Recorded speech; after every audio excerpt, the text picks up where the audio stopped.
Good morning, good afternoon, good evening. This is Australian living in Belarus. We're going for a street walk today, just a stroll, see what's going on. We're almost into summer, and what you do find in Belarus is that the summer months are pretty lively, to say the least. Everyone gets into a good mood, everyone gets out and about, and there's a good vibe here. The other 9 months I'm not too sure about, especially the 3 coldest ones, but Minsk really comes alive during this period. So I'm just going to walk. I'll do a bit of casual chit chat and suit yourself if you want to listen, or put it on double speed. I'll just talk. I know some of you guys liked a bit of a chit chat. So I had a bit of a list of videos to make, and several of them were likes versus dislikes in the city here. And I might just go through a couple of those. Now, some positives, some negatives.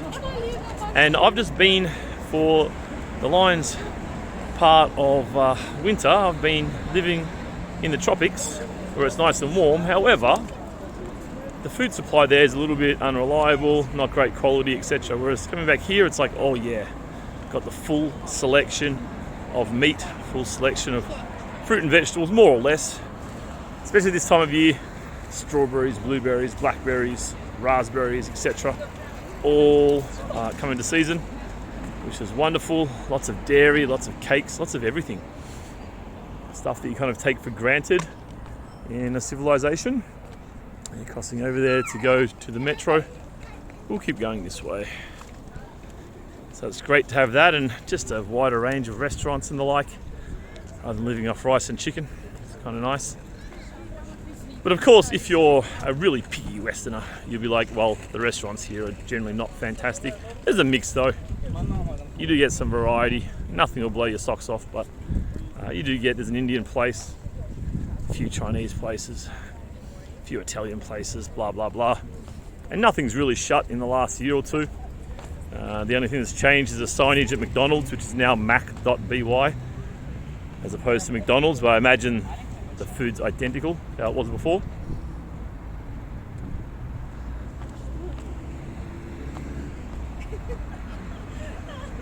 Some other things I like about Belarus. Actually, one thing I don't like, and that's the apartments on some level, because a lot of the apartments are the commie apartments, and they're a little bit crammed. It's okay for a guy, solo guy, even with a devushka. But I think once you start pumping out the kids, these old commie 2-room, as they call it here, we would call it a 1-bedroom, implying that there is a lounge room. Here they call it a 2-room in Europe. And of course things get a bit crammed if you want to have quite a few kids. But some of the newer builds, of course, have 2-bedroom or 3-room, 3-bedroom or 4-room. And this will make things a bit more comfortable. You have that kind of crammed lifestyle. You're kind of indoors. I think that's a bit of a boner killer. Like when you're going through those colder months and you've got to spend so much time indoors in that kind of cramped little area, it's not very pleasant, to be fair. But in saying that, I mean, you know, pretty much every apartment I've ever been in has always been decent quality inside. They're always renovated and in good nick, you know. Just a bit smallish for the most part, unless you've got a bit of bank, and then you can buy yourself a nicer one. And of course you get the heating all year round, which is an advantage here. But my pet peeve, and maybe I'm being a bit picky, too picky, is the stairwells and the common areas of these buildings are bloody disgusting, to be honest. Considering the inside's quite nice and the streets and everywhere else is quite nice, but then you've got the stairwells and the elevator areas, etc., the common areas of the apartment blocks, they're almost always just grotty. Like, not just like, oh, it needs a bit of a lick of paint or something, they're actually filthy. Like decades of grime on the walls, peeling paint where it hasn't been painted properly, they haven't prepared the walls, just banged on whatever paint, cheap outsourced job. That's kind of a bit, you know, bit grotty as well. That's one thing I don't like about living here in Minsk. But as I say, I mean, you know, you're in the stairwell for a minute a day. I mean, it's not the end of the world. It's barely anything really, is it? But yeah, the size of them is a bit of a worry. And it's definitely a big issue here is the low birth rate in Belarus. As it is in many countries, but Belarus, given the incredible incentives put in place by the government and to still have such a crushingly low birth rate, is a real concern for the civilization and the species here. And yeah, the cramped little apartments don't make it any more inviting to have a lot more kids. Of course, you don't have to live in Minsk, do you? You can move to a smaller place. We can go 3 places. We can go that way, to the Mega Metro, this way, up towards mac.by. What I might do is just walk this way and go through the restaurant area. So as you can see, the sun is shining. You can always get a good sense of how warm it is by what people are wearing, obviously. And yeah, there's a few arms and legs hanging out. Not too many. It's quite a nice day.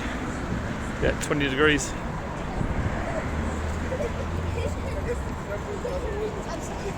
So I'm going to make a video about retiring in Belarus, because someone wrote a comment in the form of a question: what's it like to retire in? Because you got a lot of this whole passport bro thing, people, older guys who have been divorced already, and I mean, if you're 60 and somewhat financially stable, it's you don't want to have a good relationship with your kids. Otherwise, you'd be like, they probably have a bit more of a better life somewhere else, right? So, interesting question, because you don't get many guys here. Like, there's only a small number of foreigners here, right? It is kind of still quite closed in a lot of ways. But I have met a couple of guys who are kind of 60 plus. They've both got their Belarusian girlfriends or wives and live out in a smaller city and do it that way. But most of the guys I probably know about, 30, 40 guys here, as you could imagine.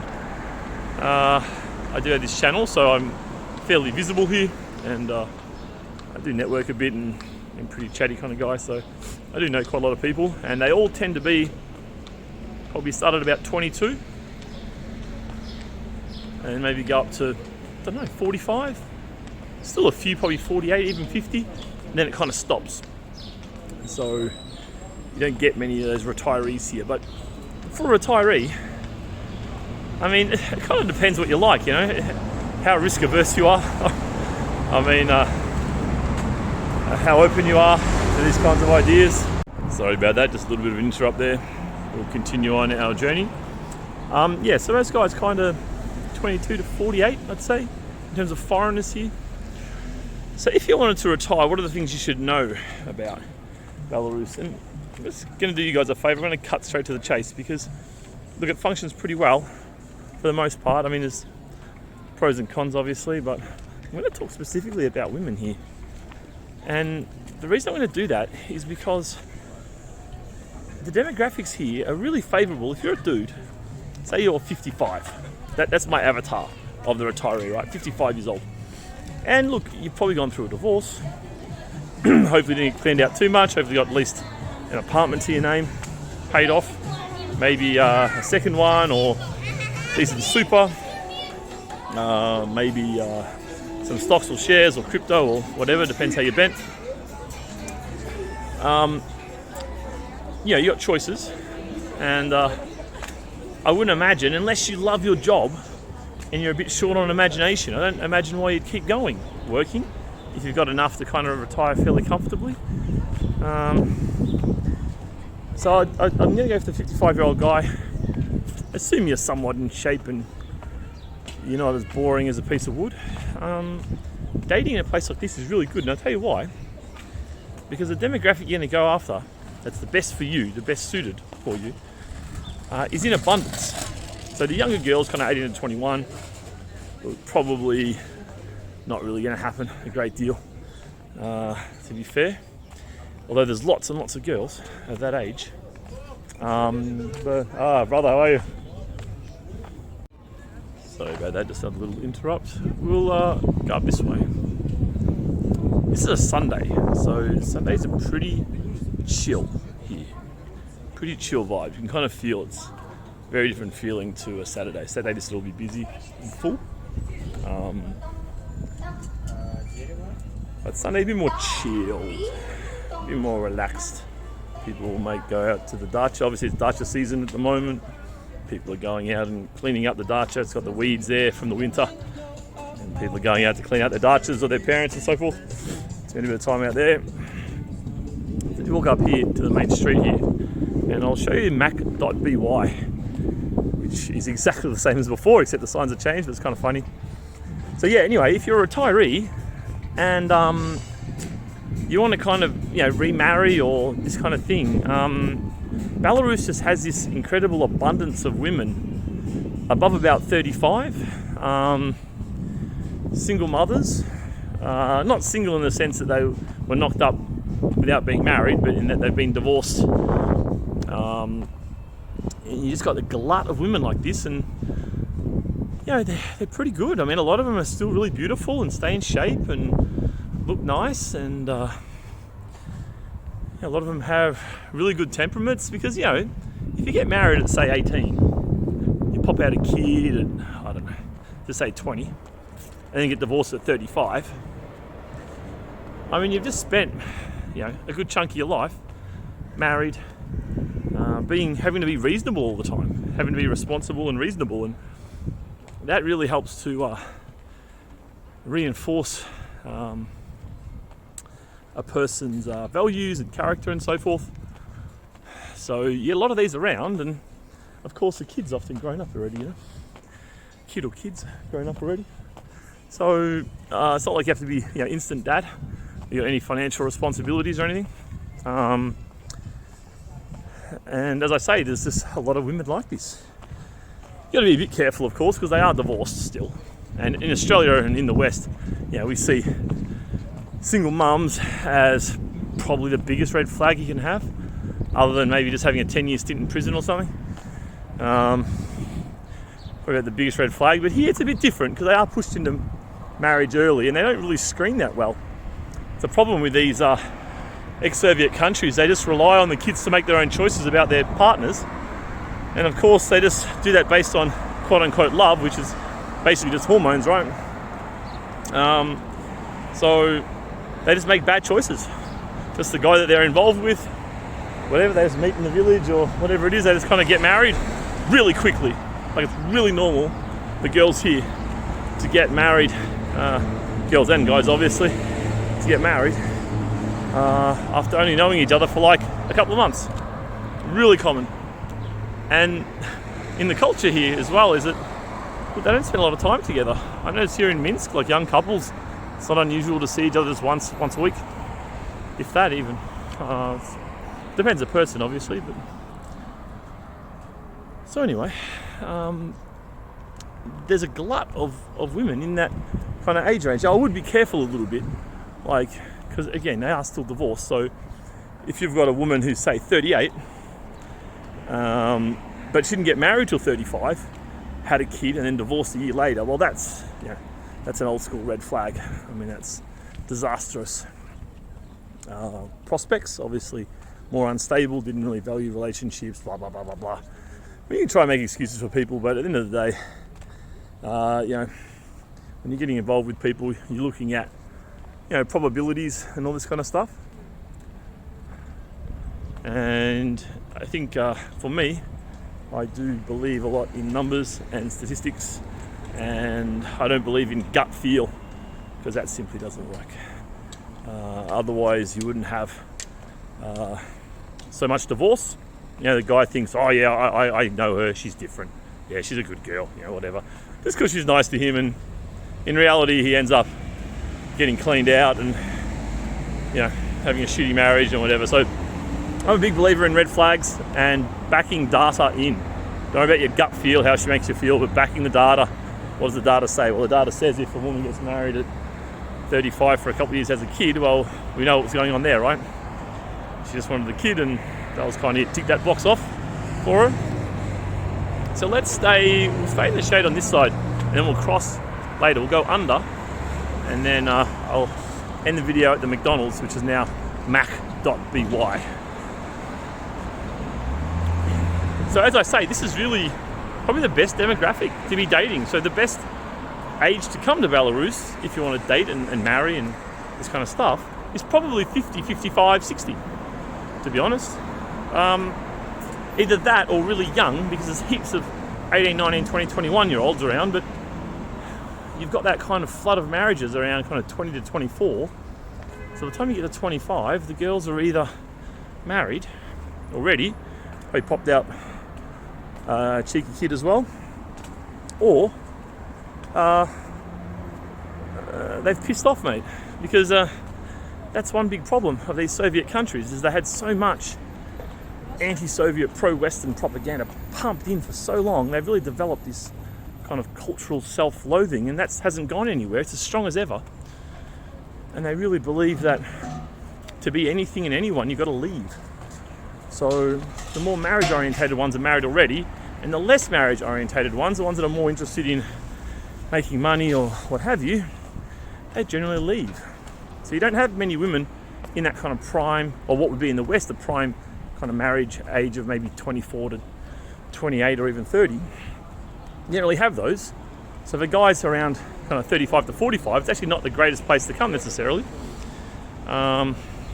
Just in terms of economics, supply and demand. But yeah, if you're a guy, a retiree guy, remember the topic is guys who are retired, I think it's a bloody good option, to be honest. Really good option.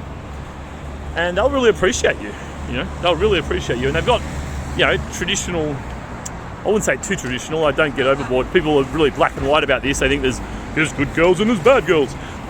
It's not that simple. It's a spectrum, a continuum. But you're more likely to get a woman at 40 who's going to be a little bit more nurturing and caring than one who's at 20. It's just a whole global rapid generational changes. It's just how it is. So, retirees.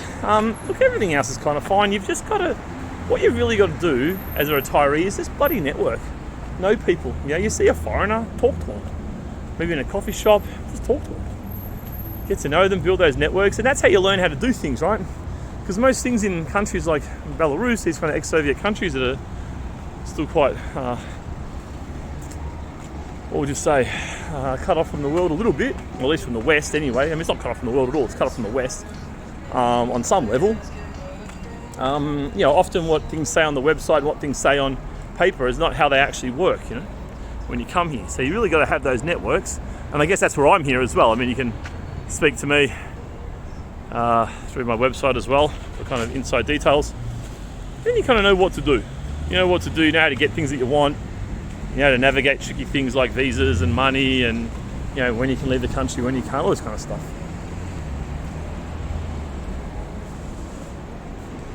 So in short, that's what I would recommend as a retiree. But you probably want to come here first. And the tricky thing, this is what happens a lot with younger guys. Younger guys will maybe get wind of, there's some pretty hot girls here. Let's go to Belarus. And then they spend maybe a bit of a trial session of, say, 2 weeks. They just come here for 2 weeks. And then they see the girls, they're beautiful, they're very nice and friendly and polite, and this is amazing. I've got these telephone numbers from going out, and even Tinder works a bit here, and blah, blah, blah. But then what happens is they come back for a longer term stint, and they kind of get a bit frustrated because they're trying to get laid or trying to, fix those childhood wounds of their mother not loving them enough, whatever it is. So they're trying to rack up incredible levels of notches on their belt, and it kind of doesn't work here that much. So I would recommend in general that you do come, well, this is mac.by, by the way, you do come for at least a couple of weeks, have a bit of a look around, understand how it works. I'm going to have a quick look inside. I'm really confident that it's exactly the same as it was, but we'll go in and have a quick look. So I haven't been in here, I don't actually really eat this kind of food, so I don't know what it's like inside. Well, we're about to find out. I dare say those, it'd be funny if the McCafe signs are still here. Are they? It looks pretty similar. It's very similar. Alright, so we've got the same cash machines here. The setup's exactly the same, but I guess the signs are a bit different.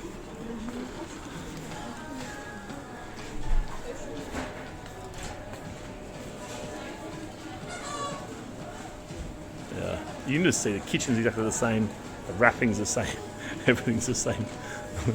So nothing's changed at all, just the name. And of course, you think about even there's the supply chains, trying to get the buns and get the meat and get the ice cream. I mean, they're just going to get it from the same place, right? Yeah, Mac. Oh, yeah. It says, welcome. I love everyone. It's gone. Anyway, so it's exactly the same. They've just removed a couple of the big golden arches and nothing else is different at all.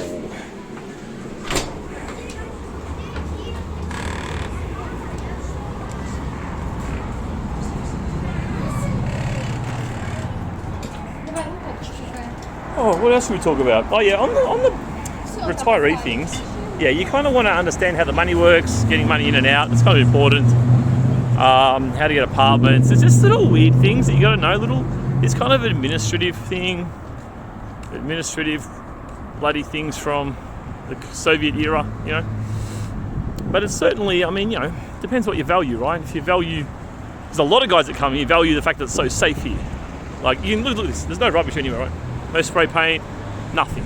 I was just in Tbilisi a few days ago, and man, the city's freaking trash compared to here. I'm so used to Belarus, and then I go to Georgia, it's like, freaking hell, mate, there's spray paint everywhere, broken shit. It's just like, what is going on here? Can someone have some sense of respect for your own country, respect for your own people and culture? It's just really terrible. Whereas here, look, it's beautiful. And it definitely does reflect a lot on the people here. They have some pride in their culture and pride in themselves, and you can see they always present themselves very well, Belarusian people. Whether that's a good or bad thing, well, it's up to you to decide, but yeah, how things are set up are important here, and you can see there's plenty of room, plenty of space. This is obviously the main avenue, Prospect,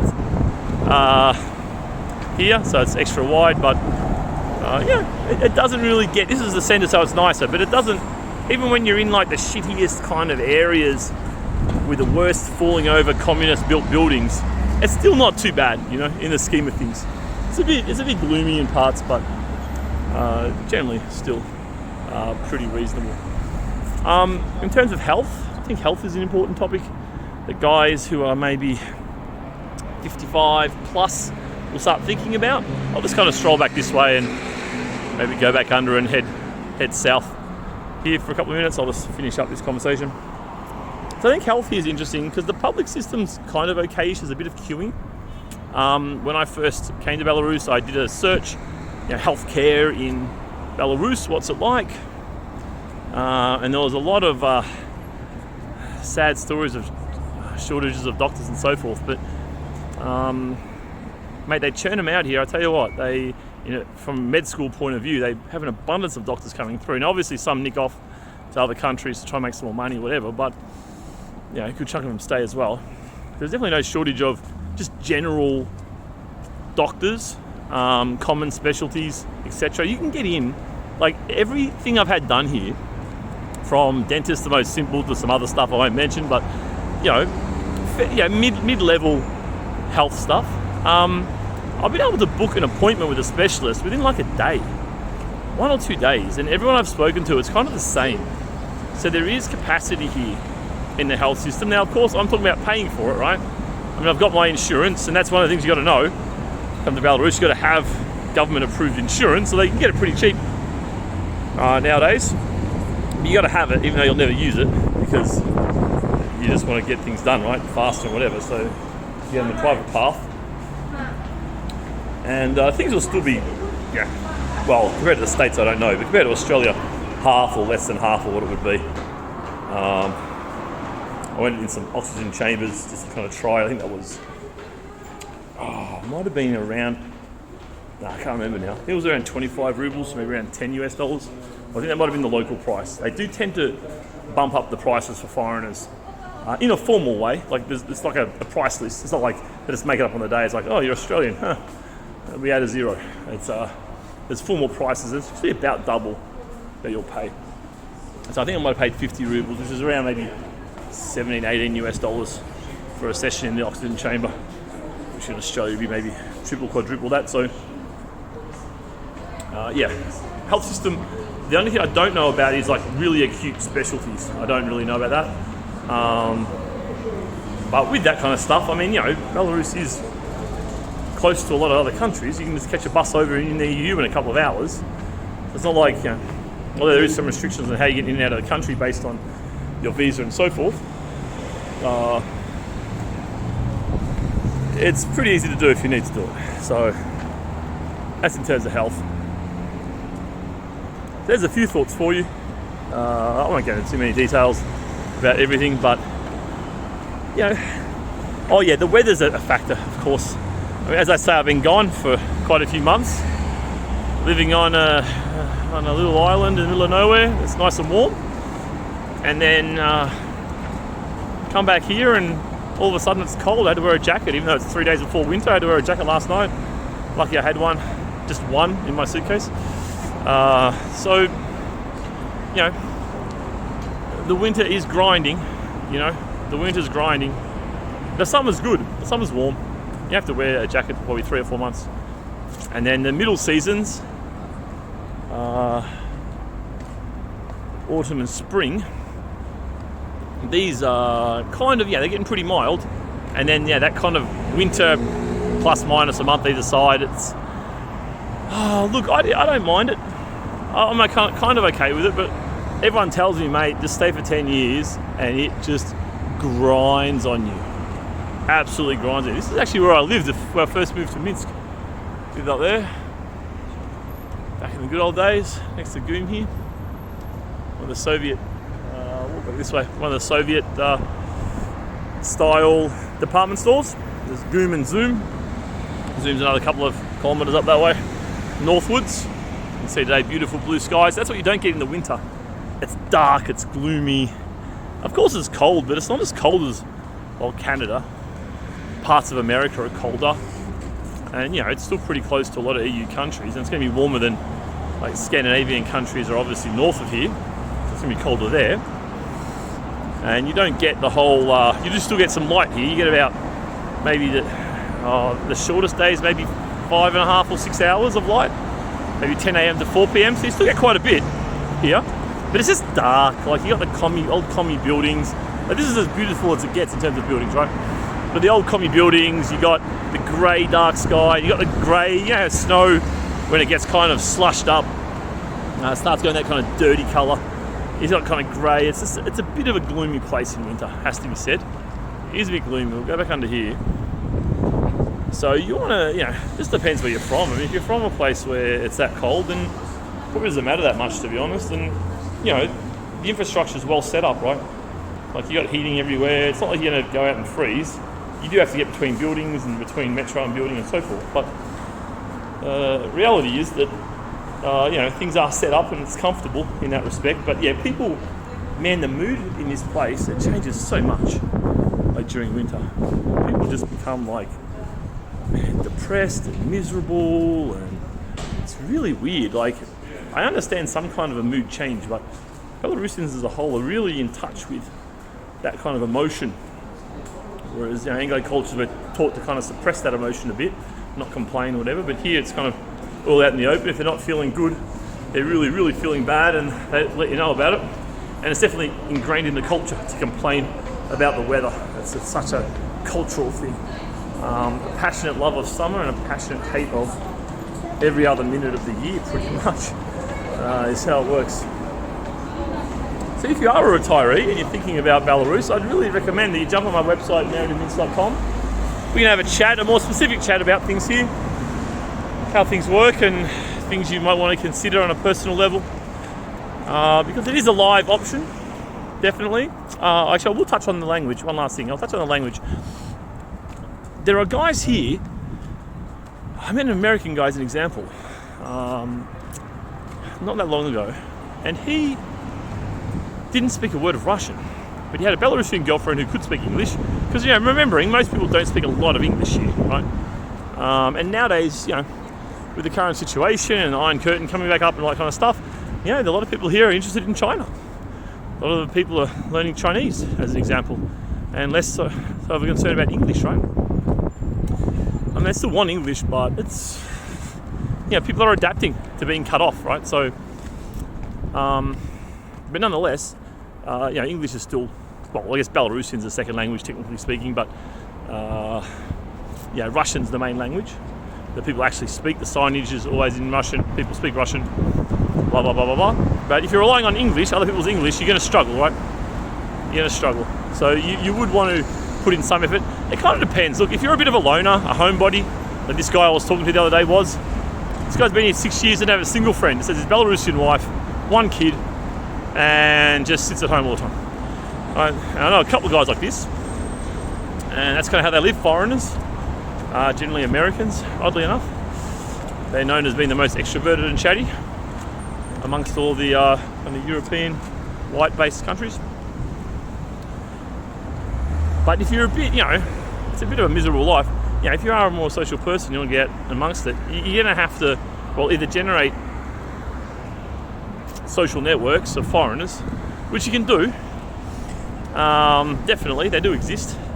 And, people are very open, of course. And if you come here, you're excited when you meet another foreigner, right? So people tend to connect with each other very, very quickly. But nonetheless, once you're outside of inner city Minsk, those options dry up pretty quickly. I only really know of, a couple of guys live at Brest, one in Mogilov. They are around, but not many. You might go to a mid-tier city and there's like 3 foreigners in the whole city, right? So I would really recommend learning at least have that kind of A2 under your belt. If you can, get your, is it 700 words to get to A2 or 500 words, whatever it is. A core 500 or 700 words with some clue about grammar will take you a long way. And just being able to communicate with people, because it's no fun. Like if if you're going to go out and you meet a few people and just say you're out with your girlfriend or wife and maybe with a couple that's her friends and they don't speak English, like what the hell are you going to do? Just sit there like a dumbass, Use it as a translator. I mean, the translator wears thin really quick, so you want to learn a little bit, but it's fun, It's a bit of a grind learning. I've become quasi-fluent in 2 languages in the last 2 years, and, it's a grind, but at the same time, it's quite rewarding in a sense as well. And it will open up opportunities for you too if you want to do other stuff here. At 55, it sounds good to retire in one way, but you still want to do something with your life, right? So we'll open up some other avenues, less formal ones. You can speak a little bit of Russian. Alrighty, guys. Thanks for the chat. I hope you enjoyed this lazy Sunday afternoon in Minsk. And I'm getting a bit hungry. I won't go in mac.by, but I might get a shawarma.